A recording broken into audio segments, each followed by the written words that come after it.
Hi, my name is Drew Serrano, and I'm the founder of the Escape Alive program. Today I'm here with Tracy DiGiovacarlo, and this is Lisa Mingione, and we're going to go over some of the products offered by GoGuarded. Talking about the GoGuarded line of self-defense tools, this here is called their handheld, okay? We're going to be talking about it a little while. It can also come with pepper spray, and they also have a taser. You need a concealed carry permit to actually get the taser in certain states, and also the pepper spray. You have to check your local laws to make sure you can carry the pepper spray.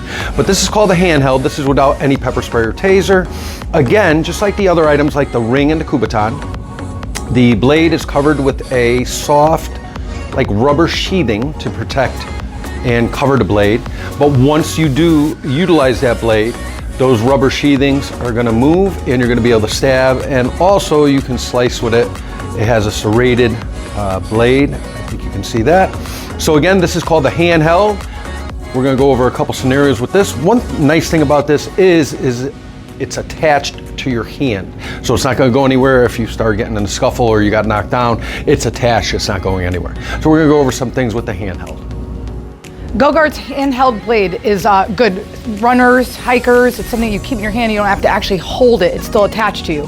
One of those potential situations you may find yourself in is a rear choke, right? So if you got somebody who comes up from behind you, first thing you want to do before you even think about striking or stabbing is you want to secure that airway. So you want to pull down on this arm and bear your weight down. Don't allow them to pick you up by the throat and carry you off. So drop your weight, secure your airway by pulling down on this arm. And you got the knife. You can go to the legs. You could potentially go to the arms, but you have to be very careful that you don't stab yourself, okay? So you got legs. This is just gonna allow this grip to loosen. Once it loosens, you wanna step out and slide back and make distance, okay?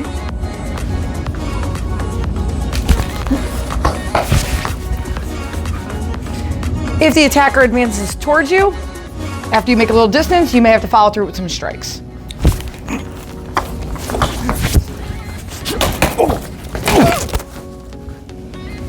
Another situation the handheld could be beneficial in is if you're being choked from the front.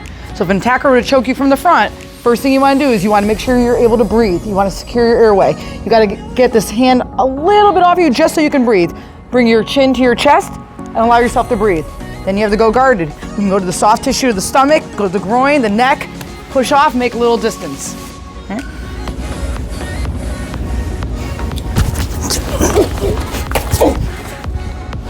In the event that push isn't very beneficial and they are able to advance back at you, you want to rely on some of your strikes.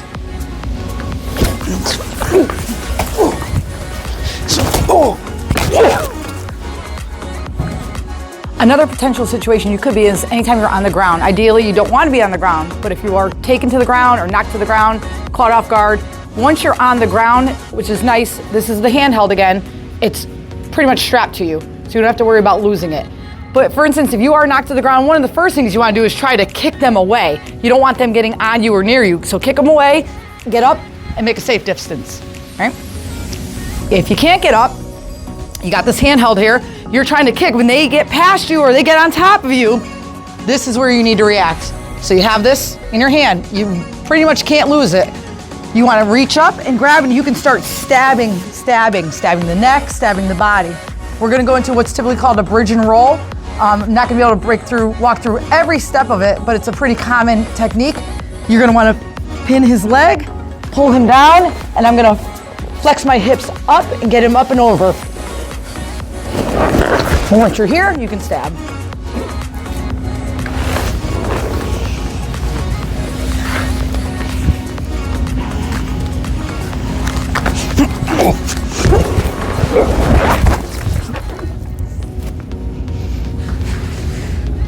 As you can see, the handheld can be used in a wide variety of situations, especially if you were getting knocked to the ground. This is attached to you. You don't have to worry about it falling out of your hand and trying to find it, right? It's attached to you and you can use it to stab and slice.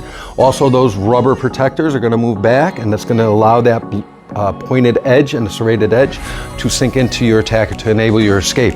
Again, this is a last resort. You don't want to have to use this.